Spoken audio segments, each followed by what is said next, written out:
반갑습니다, 여러분들. 자, 우리 2018년 지방직 사회 해설 시작하도록 하겠습니다. 자, 1번부터 보시면은요, 국제연맹, 국제연합 관련해서 이제 종종 시험 문제가 출제가 됩니다. 그래서 한번 1번부터 볼게요. 국제연맹과 국제연합에 대한 설명으로 옳지 않은 것, 이렇게 돼 있어요. 자, 1번 보시면 국제연맹. 자, 국제연맹은 유엔 전에 이제 1918년에 1차 세계대전이 발발하잖아요. 그래서 이제 1919년에 파리 강화 회의를 맺게 되고 1920년에 창설되는 게 국제연맹입니다. 1차 세계대전 이후에.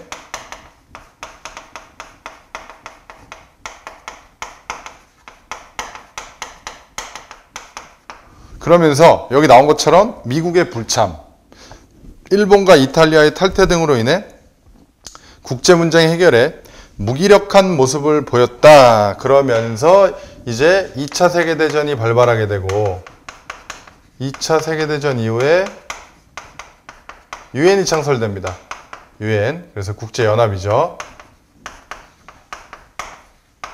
국제연합이 창설됐고 그러면서 국제연맹은 해체가 됩니다. 이게 창설되면서 해체가 돼요. 이렇게 되는 겁니다. 자, 2번 국제연합은 강대국들의 거부권을 인정한 안전보장이사회를 설치하였다. 안보리라고 하죠. 우리가 안보리, 약칭 안보리. 안보리에는 5개의 상임이사국과 10개의 비상임이사국이 있어요.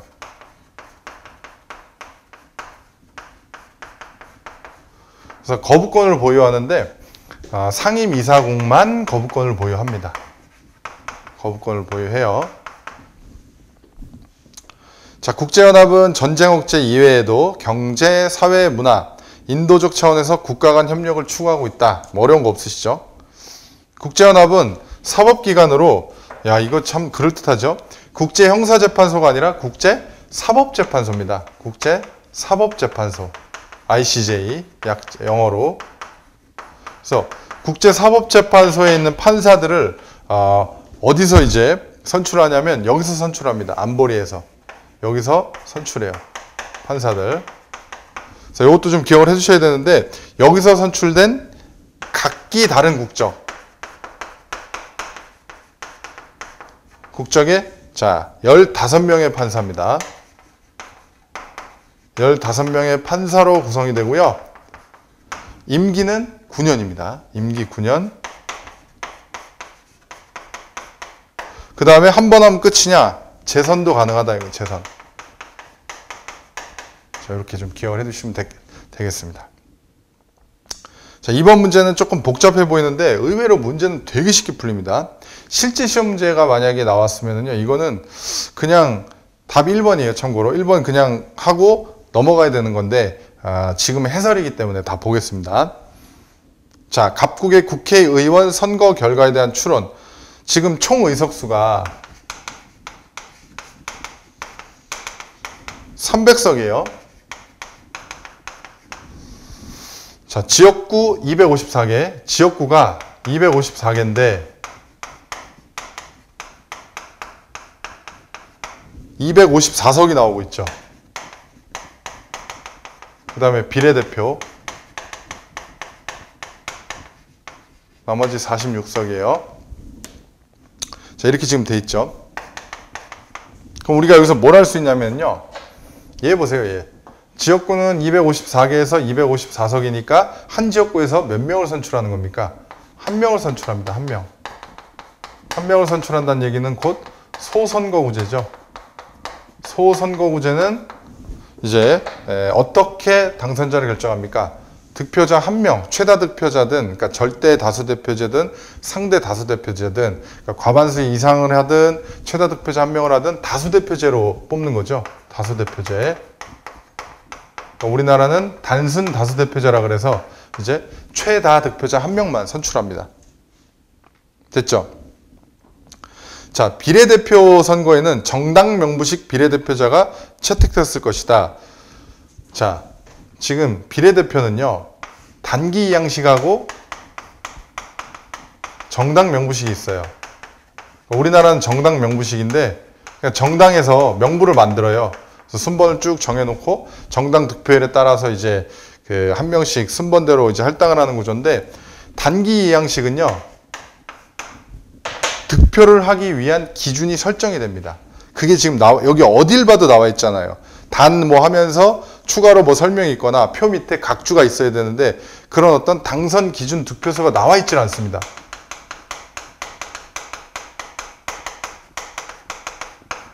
이게 나와 있어야 단기 이양식이에요. 이게 없기 때문에 단기 이양식이라고 할 수 없고 정당 명부식은 이게 답인 겁니다. 그래서 되게 생각보다 자료 해석을 하지 않고도 풀릴 수 있는 문제예요. 자, 선택지 2번. 답은 나왔어요. 지역구 선거에는 다수당에 유리한 소수대표제가 적용되었을 것이다. 자, 아까 제가 뭐라고 그랬습니까? 다수대표제라 그랬죠? 이거는 한 명만 선출하는 거예요. 그러니까 우리나라는 이제 단순 다수대표제라 그래갖고 단순 다수대표제. 그래서 최다 득표자 한 명이 선출되는 구조입니다.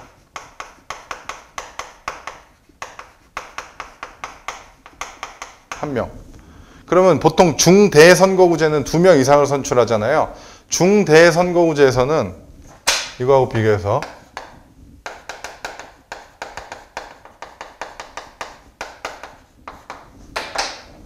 두 명 이상을 선출하기 때문에 이거는 소선거구제로 연결이 되죠. 소선거구제는 뭡니까? 소수만 득표해도 이제 소선거구제가 아니라 소수대표제. 소수대표제. 자, 소수대표제는 소수만 득표해도 당선이 되는 형태입니다. 그래서 다수대표제와 소수대표제 구별해 주세요.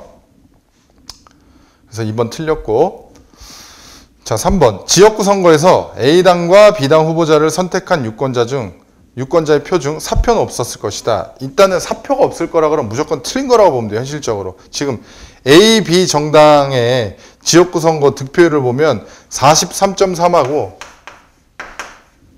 B당은 37.9예요. 요걸 합치면은 90이 넘네요. 그죠? 꽤 많은 수가 나오는데, 어쨌든 이게 지금 대략 뭐 한 90 좀 넘어요. 그죠?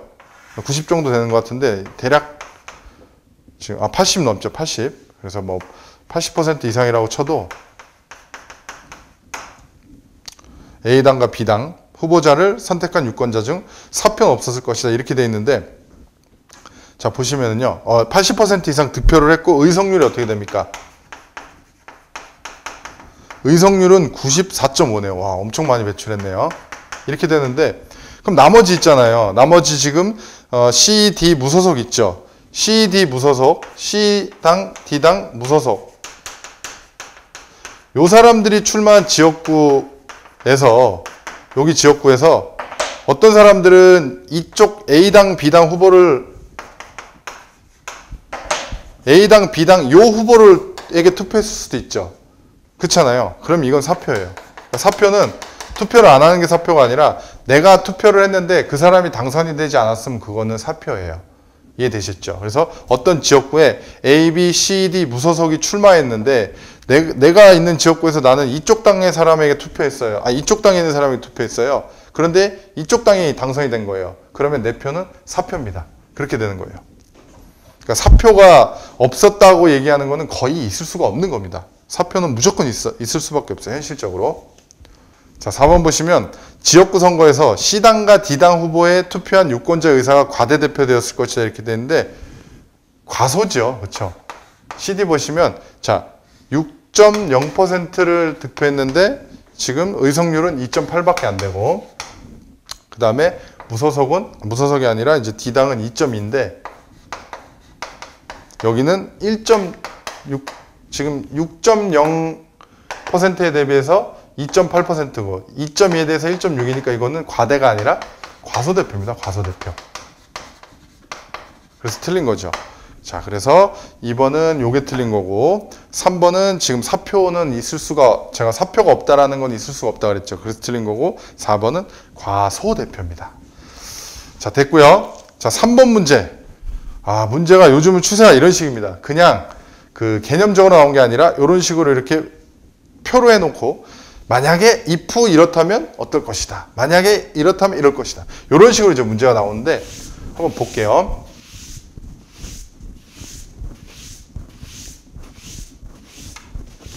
자, 굉장히 집중력을 요하기 때문에 문제가 어렵지 않음에도 불구하고 내가 집중력을 잃는 순간 이게 이제 약간 틀어져 버립니다. 옳은 겁니다. 옳은 것. 자, 일단은 1번하고 4번 있죠. 정치사회화 기능 있잖아요. 이런 거는 빨리 덜어내야 돼요. 실제 시험장이라면 정치사회화,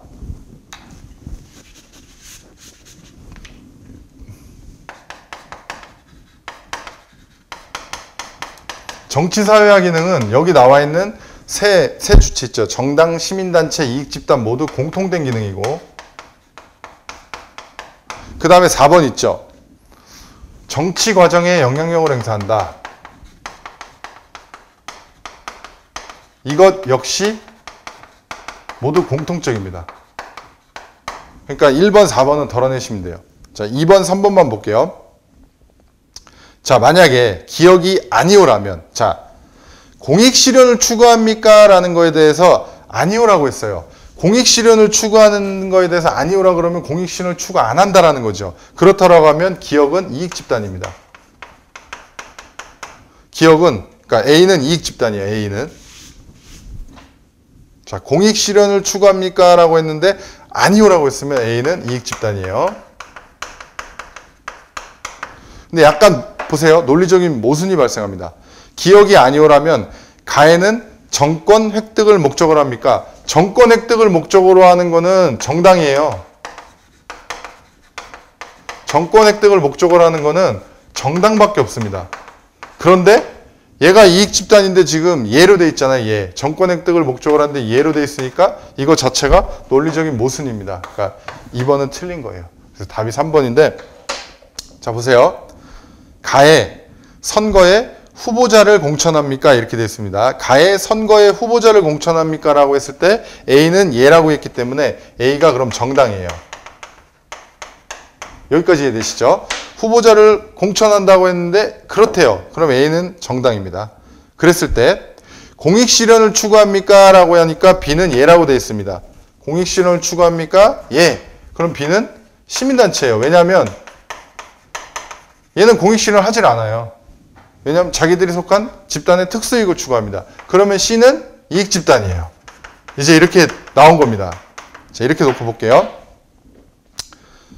자, 처음부터 다시 볼게요. 가해 선거에 후보자를 공천합니까가 들어가면 니은에는 지금 C죠. C. 자, C. 공익실현을 추구합니까? 이익집단은 아니오가 들어가야 돼요. 맞죠? 아니오. 이렇게 되는 겁니다. 자, 이제 문제가 또 평행한 문제가 쭉 나옵니다. 4번. 다음은 신문 기사 제목을 나열한 것이다. 다음의 주장들이 실현될 경우 기대되는 효과로 가장 적절한 것. 자, 보너스 문제입니다. 실질적 투표권 달라며 투표 시간 연장을 요구하는 서명운동 벌여. 정당 설립 요건 완화해야. 투표율을 높이기 위해서 사전투표제도 도입해야.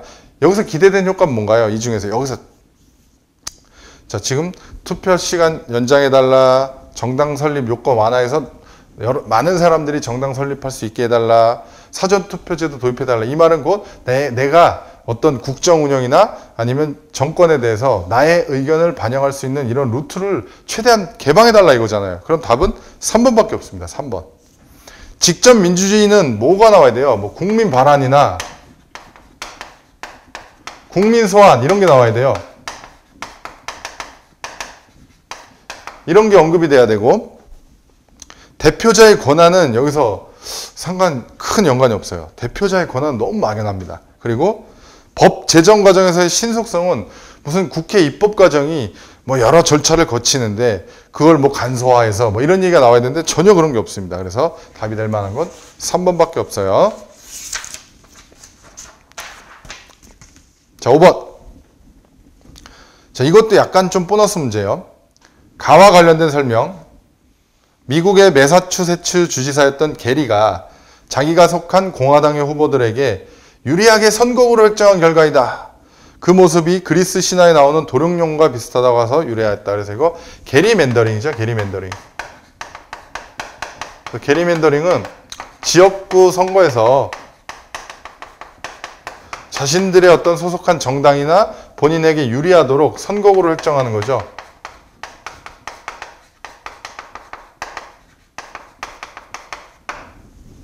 나쁜 거예요. 자, 기업.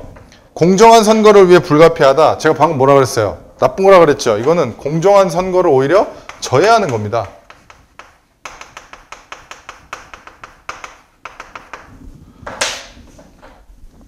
우리나라의 경우 대통령 선거보다 국회의원 선거에서 가가 나타날 가능성이 높다. 왜 그럴까요? 우리나라 대통령 선거가 뭐 지역별로 대통령 뽑아요? 지역마다 대통령 뽑는 거 아니잖아요. 전국을 하나의 선거구로 해요. 그러니까 이렇게 유리하게 선거구를 자의적으로 획정할 실익이 없어요. 근데 국회의원은 어떻습니까? 국회의원은 지역구죠. 지역구 선거, 지역구에서 선출한단 말이에요. 그러다 보니까 이런 패단이 나타날 여지가 있죠. 그래서 맞는 거고. 자, 우리나라의 경우 지역구 국회의원 선거보다 비례대표도 마찬가지예요. 비례대표 의원을 지역구 의원과 대비해서 뭐라고 표현합니까? 전국구 의원이라고 그러죠. 전국을 단위로 해요. 그러니까 틀렸죠, 이것도. 정치권으로부터 독립된 선거구 획정위원회를 제도화하면 가를 방지하는데 도움이 될 수 있죠. 그렇죠. 맞는 겁니다. 맞는 거예요. 자, 6번. 자, 6번. 민사 분쟁 해결 제도 옳은 것. 내용 증명 있죠. 내용 증명을 보낼 일이 없어야 되는데 살다 보면은 생깁니다. 저도 내용 증명 몇 번 보내봤는데 적절하게 사용하면 분쟁을 예방하는 데 많이 도움이 되죠. 우편에 기재된 내용 그대로 사실관계가 법적으로 확정된대요. 자, 내용 증명을 보냈는데 그 내용대로 법적으로 확신되면 만약에 그런 일이 있다 하면 너도 나도 내용 증명을 보내는 엄청난 일이 생기겠죠. 자, 내용 증명은요, 이 안에 있는 내용이 어떤 법적 효력이 있다라는 거를 그걸 확신을 하는 게 아니라 이거는 내가 언제 누구에게 어떤 내용을 뭐 했다는 거를 증명하는 거예요? 발송했다라는 걸 증명하는 겁니다. 발송했다라는 걸 이제 증명하는 거지, 이 내용 안에 있는 게 법적 효과가 부여된다는 게 아니에요. 그러면 내용 증명이 판사네요. 그렇죠? 그래서 틀렸고. 민사조정제도는요, 민사소송을 제기하기 위한 전심 절차로 반드시 거쳐야 하는 게 아니에요. 그러니까 이거는 법관이나 조정위원회가 이제 개입을 하는 건데, 그래서 조정을 이제 신청을 하고 조정이 성립되면은요, 조정 조서를 만들어요. 그 조서를 만들면 재판상 화해하고 동일한 효력이 있습니다. 재판상 화해. 일종의 판결을 받은 것과 동일한 효력이 있긴 해요. 하지만 이거를 소송을 하기 앞서서 의무적으로 해야 되는 거 아니에요. 이거는 임의적인 겁니다. 대한법률구조공단은 법률구조 사업에 효율적으로 추진하기 위해 설립된 공공기관 맞습니다. 제가 아주 예전에 대한법률구조공단에 들어가려고 이제 시험을 본 것까지는 아닌데 굉장히 가고 싶어서 한번 알아봤던 적은 있는데, 대한법률구조공단 들어가면 이제 여기 나온 것처럼 이제 그 공공기관이에요. 그래서 자기가 돈이 없어갖고 소송 못하고 법률 서비스 못 받는 사람들 있잖아요. 그런 사람들이 이제 도와주는 기관입니다.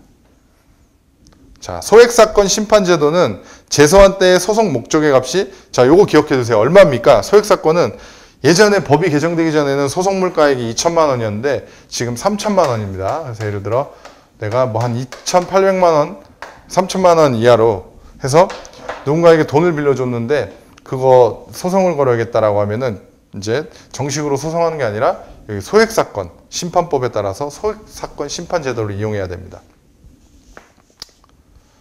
자, 그래서 디귿 리얼이 맞는 얘기예요. 자, 어려운 거 없죠. 자, 7번 문제, 보너스 문제. 옳은 것. 갑은 뭐뭐 전자회사에서 근무하는 40대 회사원으로 두 아들이 있어요. 현재 회사 내 신기술 연구에 참여하고 있는데 얼마 전 경쟁업체 직원들이, 지금 갑이 있고요. 이거 회사원이에요.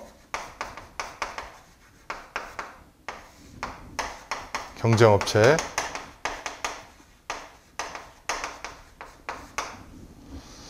뭐라고 했어요? 아주 나쁜 놈이죠.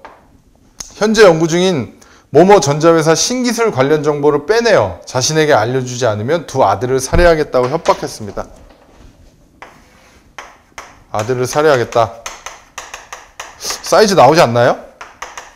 그래서 아들을 지키기 위해 산업 스파이가 됐겠죠. 영화의 소재죠. 갑이 이에 응하지 않자 을은 초등학생인 갑의 차남 병을 유인하여 데리고 있으며 언제든지 병에게 위해를 가할 수 있다는 메시지를 전달했다. 야, 이제는 처남까지 이제 끌어들였어요. 어쨌든 협박을 합니다. 아들 등. 병의 생명에 대한 을의 위해를 방어할 방법이 없자 갑은 당의 신기술 관련 정보를 을에게 알려주었다. 이거 뭡니까? 이거 강요된 행위죠. 강요된 행위는 무슨 사유입니까? 책임 조각 사유죠. 책임 조각 사유. 분명히 이 신기술을 빼돌린 것 자체는 어떤 구성요건 해당성이 있을 거예요. 이게 정확하게 저희가 무슨 죄인지 모르겠지만 어쨌든 처벌되는 범죄임에 분명하고 법전에 기술돼 있을 거란 말이에요. 처벌법규가 있을 건데 이게 그리고 위법성도 있죠. 이 행위 자체가 사회 전체적인 관점에서 합당하다고 할 수는 없는 거죠. 분명히 불법적인 요소가 있지만 이 사람에게 과연 이 개인적에게 비난 가능성이 있냐 이거예요. 이걸 빼돌린 거에 대해서 과연 이 사람을 비난할 수 있느냐. 비난 가능성을 찾아보자 이거예요. 그랬더니 이거는 이 협박에 못 이겨서 한 행위로서 이 사람에게 책임을 물을 수 없는 거죠. 책임이 조각되는 겁니다. 그래서 범죄가 성립하지 않습니다. 됐죠? 그래서 2번 갑의 행위는 구성 요건에 해당하지만 책임이 조각된다가 답입니다. 됐죠? 자, 이제 다 지울게요. 특별하게 이제 초반에 조금 이제 표 들어가고 이래서 어려운 거 있었는데 그 다음 전반적으로 평이합니다. 일단 문제가 표가 들어가면 약간 좀 복잡해져요. 소비자의 권리보호. 자, 보너스 문제. 옳은 것만을 모두 고르면 우리 헌법은 국가가 건전한 소비행위를 계도하고 생산품의 품질 향상을 촉구하기 위한 소비자의 보호운동을 법률이 정하는 바에 의하여 보장하도록 하고 있다. 맞는 겁니다. 소비자분쟁조정위원회의 위원장으로부터 분쟁조정의 내용을 통지받은 당사자는 그 통지를 받은 날부터 15일 이내에 분쟁조정의 내용에 대한 수락 여부를 소비자분쟁조정위원회에 통보하여야 하며 이 경우 15일 이내에 의사표시가 없는 때에는 수락을 거부한 게 아니라 수락한 것으로 본다. 바꿔주시고 제조물의 결함으로 생명, 신체 또는 재산에 손해를 입은 사람이 구제를 받으려면 제조물의 제조 과정에서 이 부분이 틀린 거예요. 이렇게까지 제조업자의 과실이 있다.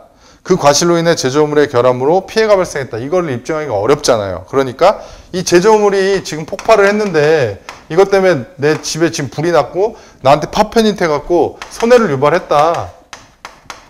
이거는 비교적 입증이 간단하잖아요. 그 다음에 이 제조물이 봐라. 이게 결함이 존재한다.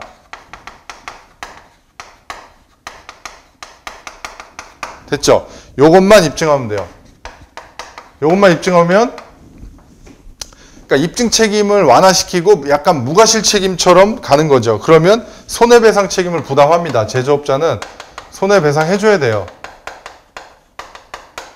그래서 입증 책임을 완화시킴으로써 마치 무과실 책임을 도입한 것처럼 그런 효과를 부여하고 있는 거죠.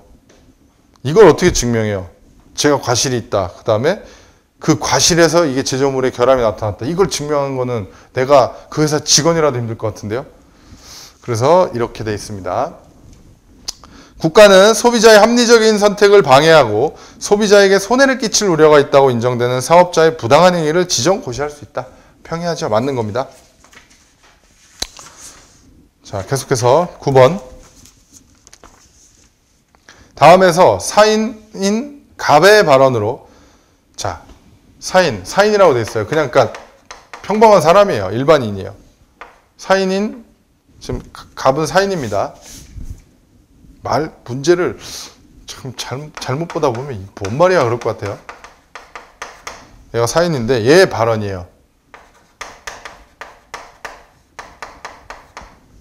명예훼손을 당했어요. 을이 지금 명예훼손 당한 겁니다.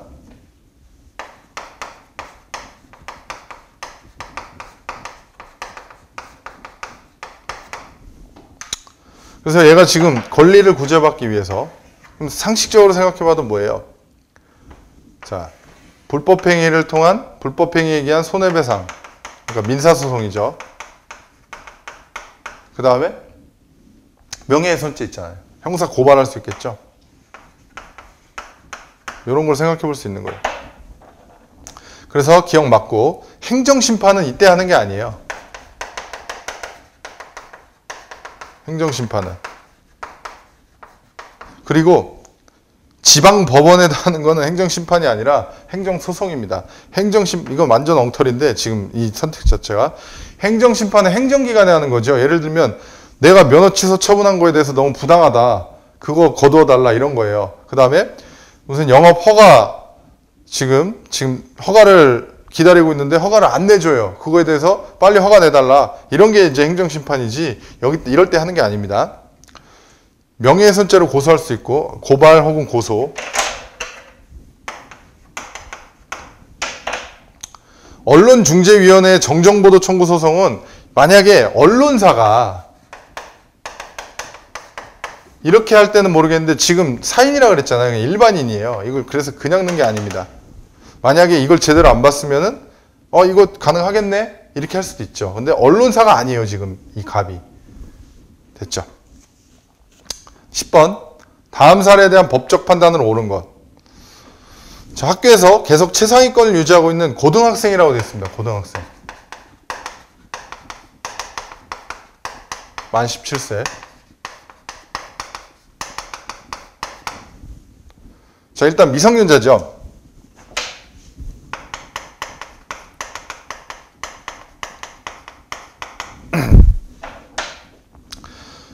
나쁜 짓을 했네. 얘가 못된 짓을. 학교가 끝나면 무면허로 아버지 승용차를 운전하는 일탈행위를 또 즐기고 있대요. 그러다 결국 집 근처 길가에 정차된 을과 병의 승용차를 들이받았나 봐요.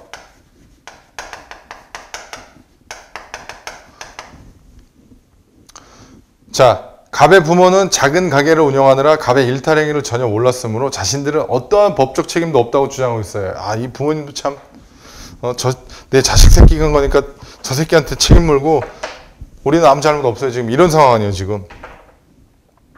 법적으로 보면 맞아요. 자, 갑은 형사 미성년자이므로 형벌을 부과받지 않는다. 형사 미성년자는 만 14세 미만이니까 상관없고요. 갑은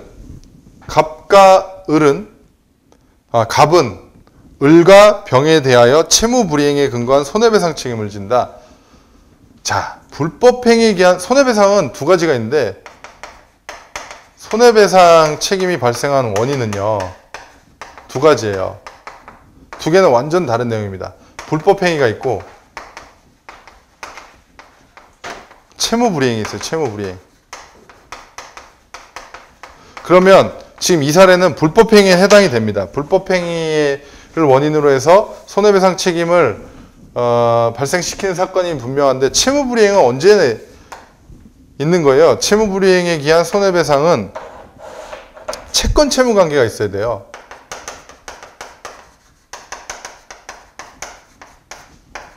예를 들면 내가 물건을 주문했는데 그 물건이 오지 않아요.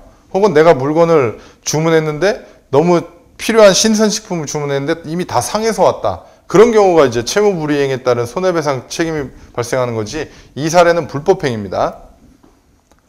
자, 갑은 특별한 사정이 없는 한 책임 능력이 있다고 판단되므로 을과 병에 대한 손해배상 책임이 있다. 자, 보세요.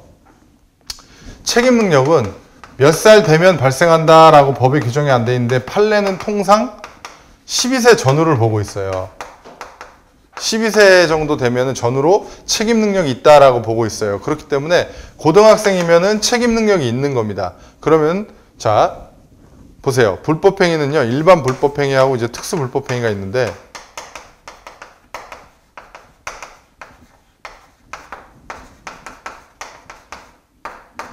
일반 불법행위는 자기가 자기 책임에 대해서 이제 자기가 자기 잘못에 대해서 책임을 지는, 이번 사례, 이 사례 일반 불법행위. 그래서 이 사례에서 갑은요, 책임 능력이 있기 때문에 자기가 일반 불법행위 책임을 지는 거예요. 그런데 만약에 얘가 초등학생이었다. 뭐 10살 꼬맹이였다. 그런데 사고를 쳤다. 그러면 그 학생은 책임 능력이 없죠. 그럴 경우에는 부모님이 특수한 불법 행위를 지게 되는 겁니다. 이해되세요? 책임 무능력자의 감독자 책임을 지게 되는 거예요. 그러니까 일단 3번은 맞는 거고 4번 보세요. 갑이 손해배상 책임이 있다라고 하면 지금 이 경우잖아요. 있으면 지가 책임을 지는 거고 없을 경우에는 부모가 갑의 행위에 대한 감독 의무를 게을리한 것으로 간주되어 책임 무능력자의 감독자 책임을 지는 거예요. 이해되셨죠? 이게 이제 책임 능력이 없을 때는요. 자, 11번. 근대화를 바라보는 이론적 시각. 자, 근대화를 바라보는 이론적 시각은요. 근대화 이론과 종속 이론이 있습니다.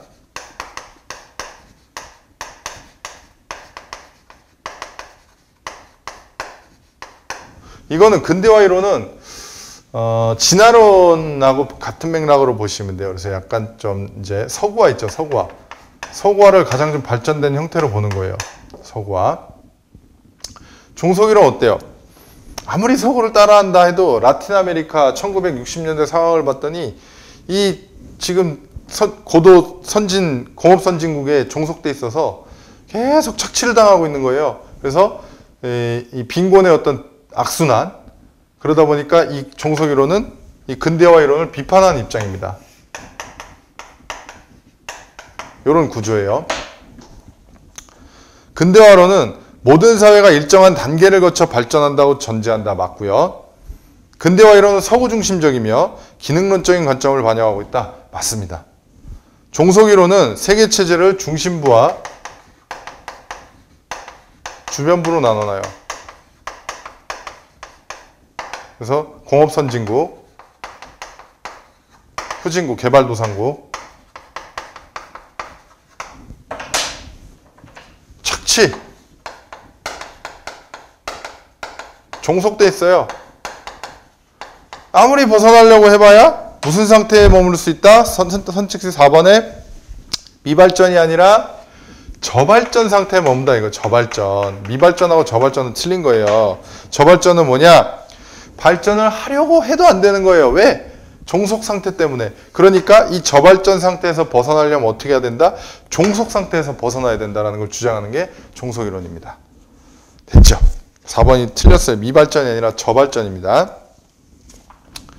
자, 12번은 또 조금 어려울 수 있는데 이것도 저랑 같이 보면은 그렇게 표를 볼 수 있기만 하면 돼요.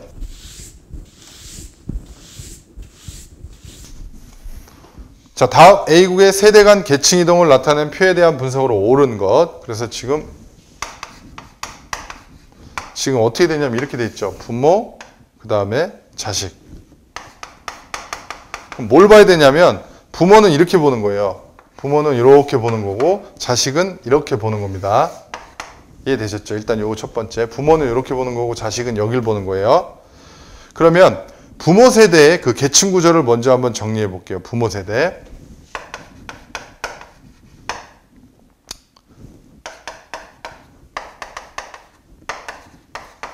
부모 세대는요, 상층 보세요, 상층. 요렇게 해서 밑에를 보시면 되잖아요, 여기를. 그러면 상층이 16%, 그 다음에 중층이 31%, 하층이 53%. 이거는 전형적인 무슨 구조입니까? 사회계층 구조는 피라미드형입니다.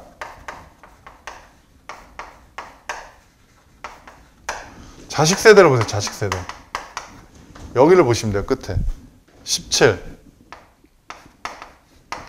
역시 부모가 잘 살면 자식도 거의 비슷하게 퍼센테이지가 잘 살죠. 그렇죠?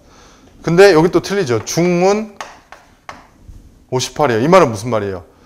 여기 상에서 약간 내려간 사람도 있고 중에서 유지하고 있는 사람도 있고 하에서 올라온 사람도 있죠. 굉장히 좀 그 계층 간의 이동이 일어났다라는 거죠. 하층은 25. 요거는 좀 구조가 이때보다는 좀 좋아진 구조네요. 그죠? 가운데가 좀 빵빵한 형태, 다이아몬드형입니다.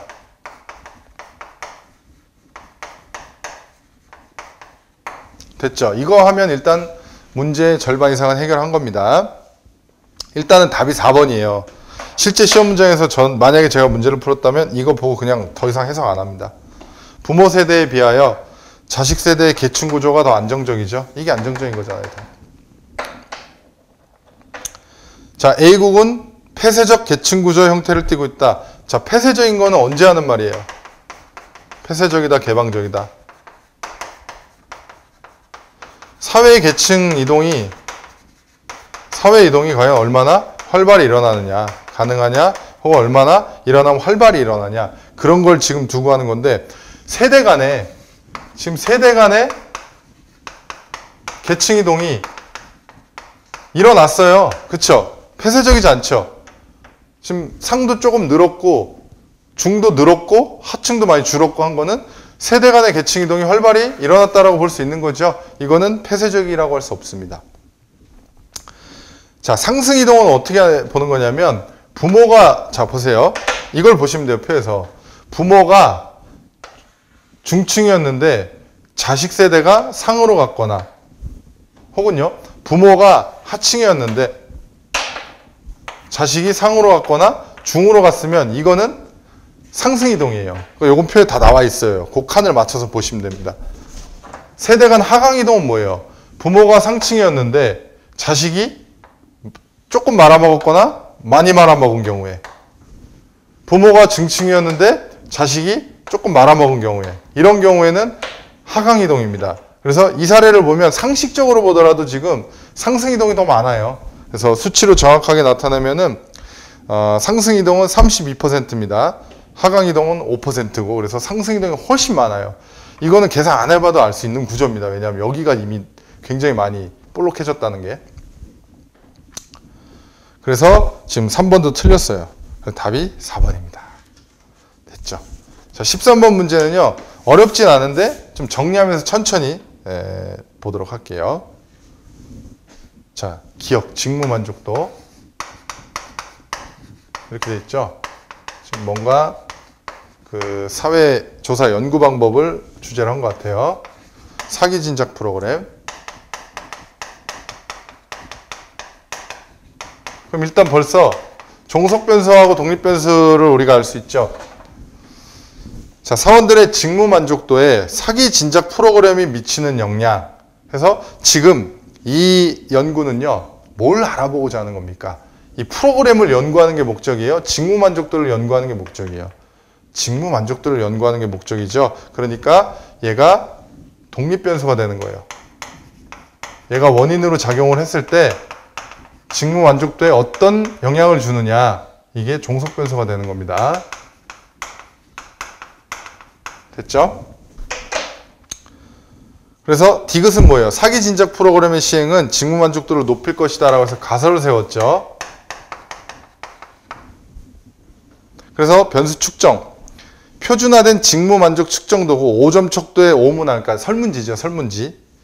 그래서 프로그램, 이 사기 진작 프로그램을 뭘로, 어떤 걸로 한 거예요? 요거는 이제 선택지로 안 나왔지만, 매주 수요일 오후에 자율적인 야외 체육 활동, 요걸 부여했을 때 과연 직무 만족도에 이게 얼마만큼 영향을 주는지를 보려고 하는 겁니다. 그래서 무작위로 A 집단, B 집단으로 나누었어요.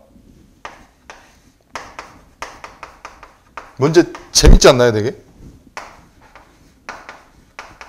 이렇게 나눴어요. 그리고 1차 측정을 했습니다. 아직 실험 처치를 안 했어요.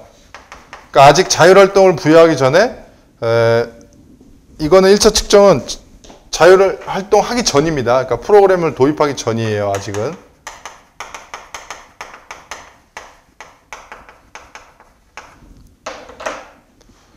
그 다음에 A집단에는 이제부터 매주 수요일 오후에 A집단에다 했대요. 그러니까 A집단이 실험 집단이 되는 거예요. 얘들한테만 이제 요걸 부여했기 때문에. B집단에는 그냥 계속 일시켰대요. 아무런 것도 안 했기 때문에 여기는 통제 집단. 이해되시죠? 한 달 후에 두 집단의 직무 만족도를 같은 문항을 통해 2차 측정했어요. 이제는 실험 효과가 나타나야겠죠. 자, 이랬을 때 두 집단 간에 유의미한 차이가 발생해야 되죠. 점수 차이가 있어야 돼요. 점수 차가 유의미한 숫자가 나타나야 돼요. 자, 유의미한 점수가 나와야, 벌어져야, 격차가 있어야 이 가설이 채택이 되는 거죠. 자, 보겠습니다. 옳은 것. 기억이 종속 변수라고 그랬죠. 틀렸습니다. 그래서 두 개가 바뀌어 있고. 자, 디귿. 이것의 경험적 검증을 위해서는 개량화된 자료 획득이 중요하다. 그렇죠. 여러 가지 설문지 조사해 갖고 그 문항별로 분석하고, 그 다음에 뭐 남녀별, 그 다음에 연령별 이런 걸 분석하면 굉장히 그 신빙성이 있겠죠. 맞는 겁니다. 자, 리을이 지금 틀렸죠. 이것도 반대로 돼 있고. 자, 비읍과 시읒 모두에서 직무 만족도 평균값의 차이가 클수록 가설 채택 가능성은 오히려 그럼 떨어집니다. 처음에는 큰 차이가 이때는 없어야 돼요. 그러니까 1차 측정할 때는 차이가 별로 없어야 되는데 이걸 도입하고 났더니 이제 차이가 나더라 라고 하면은 이 가설이 이제 수용이 되는 거지만 이때도 이미 컸는데 이때도 크면은 뭐 한 거죠? 이거는 장난한 것도 아니고 그렇게 되는 겁니다. 자, 14번. 자, 이거는 지금 보통 국가직 시험 문제에 나온 게 지방직에도 비슷한 문제가 몇 문제씩 종종 나옵니다. 같은 해에. 개인과 사회의 관계를 바라보는 관점. 그래서 개인과 사회를 바라보는 관점은 두 가지밖에 없어요. 사회 명목론과 사회 실제론입니다. 사회 명목론은 개인에게 초점을 맞춘 거, 이거는 사회 혹은 집단에 초점을 맞춘 거죠. 이것만 찾아내면 끝난 거죠. 사회현상은 자유의지를 가진 개인들로부터 비롯되지만 사회현상에 대한 탐구는 개인의 행위나 사고로 환원될 수 없다 이거예요. 그러니까 이쪽으로 환원될 수 없다 이거예요. 사회에 대한 탐구는 사회적 사실을 탐구해야 된다. 이것은 행위자들의 외부에 존재하며 그들에게 강제적인 영향을 행사하는 사회 구조라고 했으니까 이쪽이죠. 참고로 사회적 사실, 이거 뒤늦게 얘기한 겁니다. 국가직에도 거의 똑같은 문제 나왔어요. 그러니까 이 문제는 결국 사회 실제론. 근데 문제를 약간 뒤틀었죠. 사회 실제론이 갖는 한계를 물어봐요. 한계. 그러니까 요거 자체를 물은 게 한계. 문제점. 그럼 답이 2번이에요. 사회를 구성하는 개인의 주체성과 능동성을 간과하죠. 자, 개인과 사회의 상호작용을 지나치게 강조하는 게 아니라 사회의 우월성을 강조하는 거죠. 사회나 혹은 집단의 우월성을 강조하는 겁니다.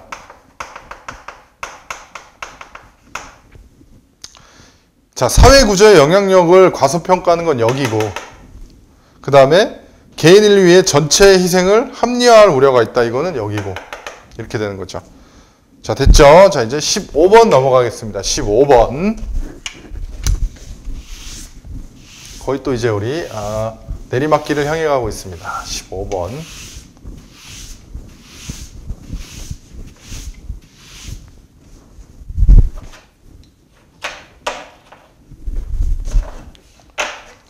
자, 이 다음 글의 이 조직. 이거는 막스 베버가 나왔으면은 그냥 보너스, 쉬어가기 문제입니다. 합리적 권위가 지배하는 조직. 이 조직이 근대사회 지배적인 조직으로 성장한 것은 그 합리성에 있다. 근데 또 함정이 빠지면 안 됩니다. 이 관료제인데 지금. 조직 구성과 과업 부여, 과업 수행 등 모든 과정에 있어서 철저하게 합리성을 추구함으로써 이 조직은 근대산업사 요구를 효율적으로 수행할 수 있었다. 이게 지금 관료제인데 경우에 따라서 요즘은 탈관료제 문제도 많이 나와요. 근데 이 문제는 탈관료제는 아닙니다. 이것도 많이 물어봐요, 요즘. 자, 비공식 조직의 중요성을 간과하는 거죠. 간과. 관료제는 공식적 목표와 과업을 중시하기 때문에 오히려 비공식 조직의 중요성을 간과합니다. 구성원의 능력을 보여주는 지표로 경력 및 연공서를 중시하고 업무 수행 결과에 대한 책임 소재가 명확하죠. 왜냐하면 문서화된 규칙과 규범으로 일을 하는 거잖아요.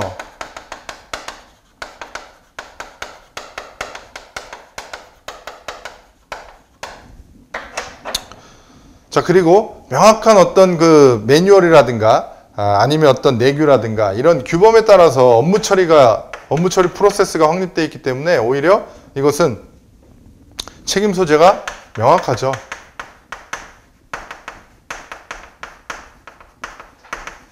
분명합니다. 분명해요.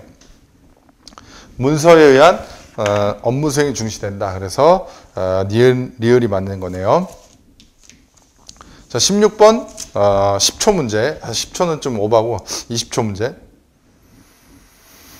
자, 가부터 라에 대한 설명을 옳지 않은 것. 공급자가 다수인가? 예. 상품이 동질적인가? 예. 그러면 가는 완전 경쟁시장. 가장 대표적인 거 주식시장. 뭐 쌀시장 이런 거를 이제 예를 들죠.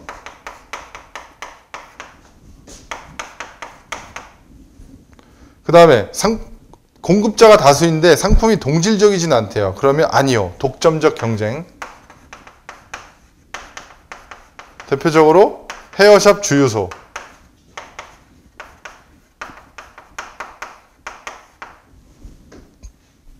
헤어숍.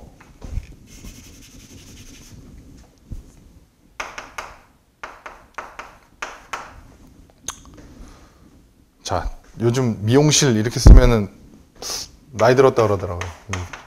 예전에 한번 제가 공문에다가 미용실 이렇게 썼더니 공문을 수정하더라고요. 영어로 헤어숍 이렇게. 자, 다 공급자가 다수인가 아니래요. 근데 공급자가 하나인가? 그렇대요. 그러면 이거는 독점, 혼자 완전 독점하는 거. 그러면 요거는 이제 가스 뭐 이런 거. 이런 거 생각하면 되겠죠. 자, 공급자가 하나인가? 그렇진 않대요. 그러면은 과점, 이동통신사.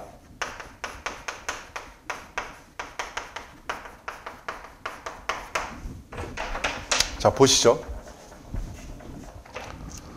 자, 가는 진입장벽이 존재하지 않죠. 맞습니다. 나에서 개별 기업은 시장 가격에 전혀 영향을 미칠 수 없다. 틀렸습니다. 자, 상품이나 서비스 차별화가 가능해요. 요즘은 주유소 같은 데서 이제 휴지나 뭐 이런 거 안 주지만 예전에는 뭐 주유소마다 주는 게 틀렸어요. 기름 넣고 나면 해주는 게. 그래서 헤어샵도 마찬가지고 상품이나 서비스 차별화를 통해서 가격에 어느 정도 영향을 미칠 수 있습니다. 시장 가격에 영향력 행사 가능해요. 그러니까 틀린 겁니다. 자, 다에서는 개별 재화의 좋은 대체제가 될 수 있는 재화가 존재하지 않죠. 왜? 독점이니까. 혼자 독점하니까. 기업들 간에 담합이 일어나기에 알맞은 상황이 조성되어 있죠. 그래서 담합 많이 하잖아요. 대기업들. 그러다 정권의 이제 심판을 받고 정부에 두드러 맞고 막 이러잖아요. 17번. 자, 금융시장의 유형. 가와 나는 직접 혹은 간접 금융. 가. 금융기관은 자금 수요자에게 정보 제공을 받아 자금 공급자에게 정보를 제공해요. 자금 공급자는 자금 수요자에게 자금을 공급을 하고 이에 대한 대가로 이자나 배당을 받아요. 자금 공급자를 본인이라고 생각하세요. 본인이 주식을 합니다. 자금 수요자는 그 주식회사예요. 쉽죠? 증권시장, 채권시장입니다. 대표적으로. 그래서 이거 직접 금융이에요. 주식하시는 분들은 쉽게 이해할 겁니다.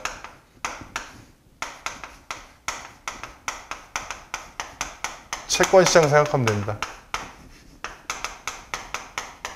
자, 요게 특징을 좀 제가 정리해 드릴게요. 일단, 자, 여기서는 주식 투자 한번 생각해 보세요. 자금 공급자가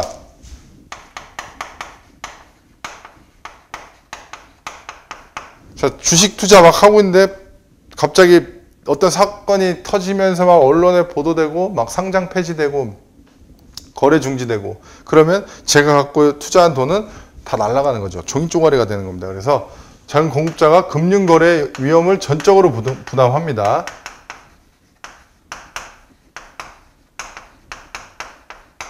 어렵지 않죠? 자, 그 다음에 안전성은 굉장히 낮죠. 하지만 한번 대박 터질 확률이 있죠. 수익성은 또 높아요.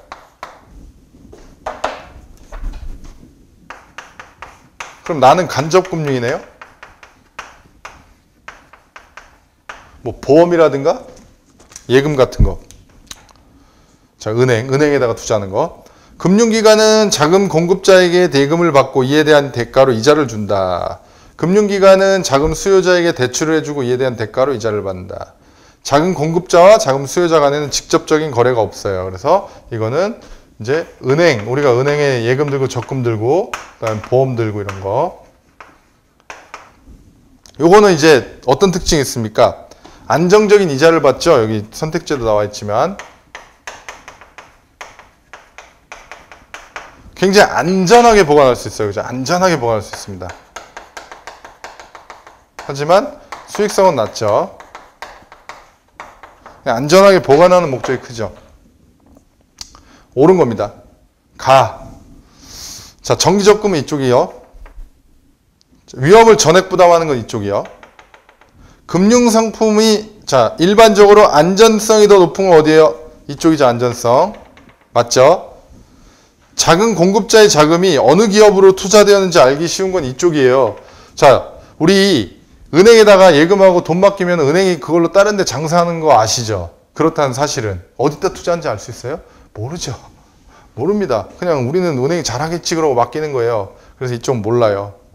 자, 그래서 4번에 해당하는 건 이쪽입니다. 자, 이제 18번 문제. 몇 문제 안 남았습니다. 자, 중앙은행이 이자율을 인하합니다. 이자율을 인하했다는 얘기는 무슨 말이에요? 예금 이자율 인하하고 대출 이자율 인하했다 이렇게 생각하시면 돼요. 그럼 일단 예금 이자율이 낮아지면 예금 하겠어요? 안 하겠죠.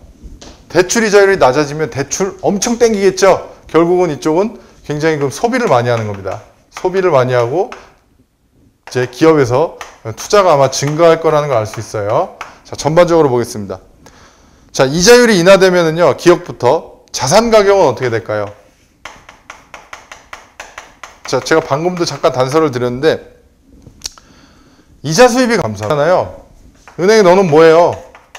그냥 수입이 안 되는데, 이자 수입 감소합니다. 그러니까 이걸로 여기 나와 있는 주식이나 부동산에 투자하겠죠. 이렇게 되는 거예요. 요거까지는 우리가 한번 생각해 볼 수 있죠. 그쵸? 그러다 보면은 이 주식이나 부동산의 가격이 거품이 끼면서 올라가겠죠. 그래서 자산 가격은 상승. 이렇게 가는 거고. 그래서 주식 같은 거 보면 이런 것 때문에 개미들 죽어나는 거 아니에요. 이제 돈 있는 큰 손들이 와갖고 막 올렸다 내렸다 작업을 하니까. 자, 계속해서 지금 이자율이 낮아지잖아요.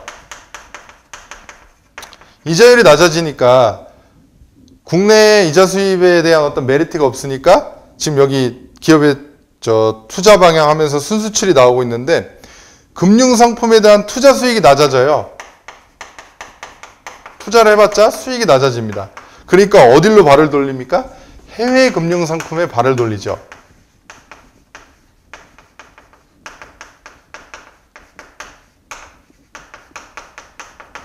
이렇게 되는 거예요. 자, 해외 금융상품에 투자를 하다 보면 달러가 밖으로 빠져나가는 거죠. 왜냐하면 이 해외에다가 투자를 하는 거니까. 그러면 외화가 유출이 돼요. 달러가 빠져나가니까 달러가 귀해지죠. 그러면 달러 값은 올라가죠. 환율은 상승합니다. 환율이 상승한다는 말은 무슨 말이에요?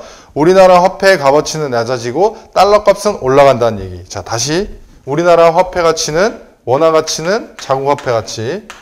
원화 가치는 떨어지고 달러 값, 제가 지금 쉽게 표현하는 거예요. 외화. 달러 값은 올라간다는 얘기.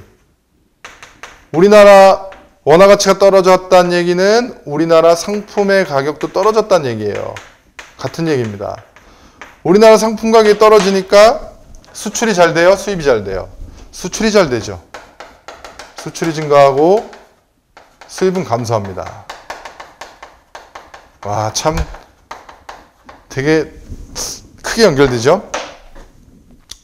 자, 수출이 증가하고 수입이 감소하니까 순수출은 증가한다. 그래서 지금 니은의 순수출의 변화. 자, 니은의 순수출은 어떻게 된다? 증가한다. 자, 이제 디귿. 총수요는 뭐 다 나왔죠, 다. 지금 보시면요. 가계 소비도 증가하죠. 투자도 증가하죠. 지금 이 수출 증가해갖고 달러, 지금 수출이 증가하니까 달러를 벌어올 거 아니에요. 그럼 국내에서 환전해갖고 소비를 한단 말이에요. 결과적으로 총수요는 증가하는 겁니다. 이러다가 이제 한참 막 경기가 과열되고 인플레이션 올 수 있죠. 자, 됐죠? 자, 18번 끝. 이제 19번 넘어갑니다.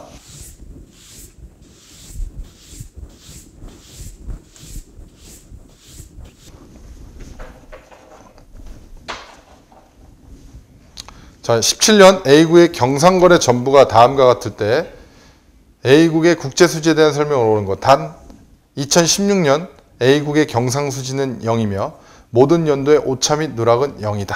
자, 요 단서는 좀 이따 다시 설명드릴게요. 자, A국 상품 수출 20억 달러. 그러면 자, 지금 우리는 기준이 A국입니다. A국이 상품을 20억 달러 수출했으면 상품 수지가 20억 흑자죠.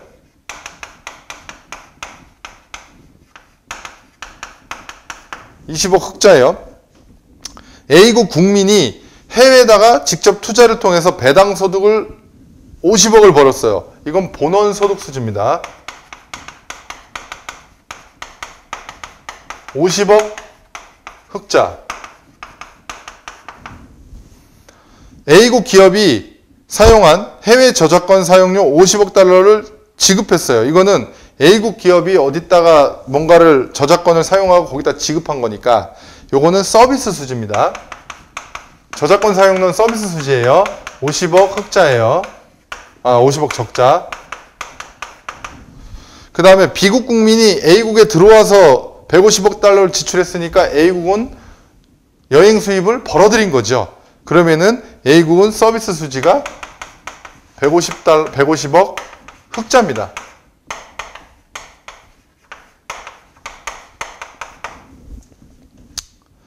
C국의 지진 피해에 대한 응급 복구 비용으로 그 C국에다가 지진 나갖고 100억을 무상 이전했어요. 이렇게 무상 이전하는 걸 이전 소득 수지라 그래요.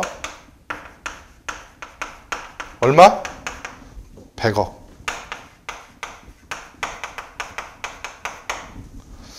자, D국 기업으로부터 원자재 수입 30억 달러. 자, 이건 뭐예요? 우리가 수입한 거죠. 그러면 대금 결제해 줘야 되잖아요. 그러니까 상품이죠, 이것도. 30억 적자. 됐죠? 자, 서비스 수지가 지금 음입니까? 서비스 수지가 어디 있어요? 서비스 수지는 100억 흑자입니다. 자, 본원 소득 수지와 이전 소득 수지의 합이 0입니까? 본원 소득 수지는 플러스 50이고 이전 소득 수지는 100억 마이너스니까 마이너스 50이죠. 틀렸고. 자, 상품 수지는요. 2016년 대비 10억 달러 감소하였다 이렇게 되는데 이게 지금 자, 상품 수지가 지금 보니까 10억 적자이긴 해요. 왜냐면 플러스 20이고 마이너스 10이니까 마이너스 30이니까 결과적으로는 10억 적자이긴 한데 이게 지금 10억 적자란 말이 무슨 말이에요? 상품의 수입이 수출보다 더 많았다는 얘기지 2016년 대비해서 얘가 10억 적자라는 그 의미가 아니에요. 그러니까 그 자체가 이게 말 자체가 물론 어찌어찌 따져봤더니 통계적으로 이렇게 나올 수는 있는데 지금 여기서 물어보는 의미는 그게 아닙니다. 단지 지금 수입이 더 많았다라는 거예요. 수입이 이만큼이고 수출은 요거밖에 못했기 때문에 그래서 이렇게 적자난 거예요. 자본금융계정은 2016년 대비 40억 달러 감소하였다. 이건 뭐예요? 자, 굉장히 중요한데 지금 모든 연도의 오차 및 누락은 0이다 이렇게 돼 있잖아요. 오차 및 누락은 이제 통계상의 불일치를 조정하기 위해 있는 건데 0인데 자, 2016년 어때요? 2016년에 자, 그에 앞서서 이 의미가 나타낸 바는 뭐냐면 오차 및 누락이 0이라는 말은 무슨 말이냐면 경상수지하고 플러스 자본금융계정이 있거든요. 여긴 지금 자본금융계정은 안 나와 있는데 크게는 국제수지표가 경상수지와 자본금융계정으로 이렇게 나눠져 있어요. 요게 합친 게 이렇게 0이란 얘기입니다. 오차민 누락이 0이란 얘기는 요거 합친 게 0이란 얘기예요. 그랬을 때 2016년이 경상수지가 0이었대요. 그러면 오차민 누락이 0이 되려면 얘는 몇이어야 됩니까? 얘도 0이어야 되죠? 그쵸? 자, 보세요. 그럼 2017년 보세요. 자, 2017년에 경상수지가 최종적으로 얼마입니까? 다 해보세요, 다. 해볼까요? 플러스 20에, 플러스 50에, 마이너스, 다 지우고, 해보자, 한번. 마이너스 50에, 플러스 150에, 마이너스 100에, 마이너스 30이에요. 그러면 70에다가 20, 다시 20 되고, 170에다가 100 빠지니까 70에, 마이너스 30이니까 40이에요. 최종적으로 경상수지가 45 흑자예요. 그러니까 플러스 40이에요. 얘를 0으로 만들려면 자본금융계정이 어떻게 돼야 됩니까? 마이너스 40이 돼야 되죠? 40억 적자를 만들어야 돼요. 그래야 이게 0이 됩니다. 자, 선택지 보세요. 자본금융계정은 2016년 대비 40억 달러 감소하였다. 맞는 겁니다. 됐죠? 자, 마지막 문제 20번. 이제 좀 어려울 수도 있는데 한 번만 잘 풀이 방법 공부해 두시면은 그 다음에 혼자서 하실 수 있습니다. 자, 보세요. 다음은 XJ와 YJ 시장에서 각 재화의 가격에 대한 수요량과 공급량을 나타낸 것이다. 두 재화에 주어진 가격 하에서 XJ와 YJ의 수요량이 각각 200개 증가할 때 각 재화 시장에서 일어나는 균형 변화에 대한 설명으로 옳은 것. 자, 지금 가격이 80원일 때, 그 다음에 80원일 때, 그 다음에 90원일 때, 100원일 때, 110원일 때, 120원일 때 이렇게 지금 나와 있습니다. XJ. 자, 수요량, 공급량, YJ, 수요량, 공급량 이렇게 나와 있는데 지금 XJ와 YJ 수요량이 200개가 증가하기 전에 수요량과 공급량이 일치하는 게 어딘지 보세요. 어디서 일치하는지. 여기서 일치하고 있죠. 아, 여기 100원. 지금 가격 100원일 때. 가격 100원일 때 수요량과 공급량이 600개로 일치하고 있죠. 지금 원래의 균형은 이렇게 돼 있는 거예요. 여기가 지금 100원이고 여기 600개예요. 여기서 지금 수요하고 공급이 일치하는 거예요. 균형 가격과 균형 거래량이 성립되어 있는 거예요. 이 상황이에요. 그런데 수요량이 각각 200개 증가할 때. 자, 원래에서 200개 증가합니다. 그거를 제가 써볼게요. 원래 800개였는데 여기가 1000개가 되는 거죠. 800개에서 200개 증가하니까 700이니까 900이 되고 그 다음에 600이니까 800이 되고 이렇게 되는 거예요. 그럼 700, 600 이렇게 되겠죠. 공급량은 똑같습니다. 공급량은 똑같아요. 변화됐다라는 얘기가 없기 때문에 400부터 800까지 가죠. 500, 600, 700, 800 이렇게 됩니다. 자, 이거 좀 지울게요. 자, 원래는 괜히 지웠네. 원래 써야 되는데, 자, 원래는 100원에 600개에서 수요 공급 지금 균형을 이루고 있었어요. 원래. 그러니까 변동 전에. 자, YJ도 마찬가지로 800 똑같네요. 가격은. 그러니까 1000부터 900까지 똑같아요.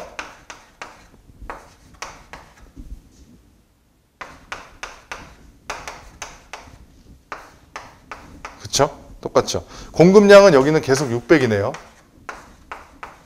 완전 비탄력적인 거죠. 공급량이 변하지 않으니까. 이 상황입니다. 뭐가 좀 눈에 보이지 않나요? 이제? 수요량하고 공급량이 일치하는 게 어디서 있습니까? XJ는 여기서 일치하고 110원에 일치하고 y제는 120원일 때 균형을 이루고 있죠. 아까는 x제, y제 모두 100원에 600개에서 균형을 이루고 있었는데 이제 바뀌었죠. 균형이 바뀌었어요. x제는 110원일 때 700개로 균형을 이루고 있고 y제는 120원일 때 600원으로 균형을 이루고 있습니다. 그러니까 y제는 똑같네요. 완전 비탄력적이라 그래요. 자, 볼게요. 옳은 겁니다. y제의 균형 가격이 x제의 균형 가격보다 높아진다. 맞죠? 120원이고 110원이니까 맞는 겁니다. 답 나왔어요. 균형 거래량은 증가한다 이렇게 되는데 x제는 어때요? x제의 균형 거래량은 증가하고 y제의 균형 거래량은 그대로입니다. 그래서 틀렸고, 판매 수입은 어떻게 됩니까? 이거 곱하기 이게 판매 수입이에요. 이거 곱하기 이거. 그러니까 이거는 77,000원. 요거는 72,000원. 뭐가 틀린 겁니까? y제의 판매 수입이 x제 판매 수입보다 적죠. 그래서 틀린 거고, 각 제와의 균형 가격 상승률과 판매 수입 증가율이 동일한 거. 이건 무슨 말이에요?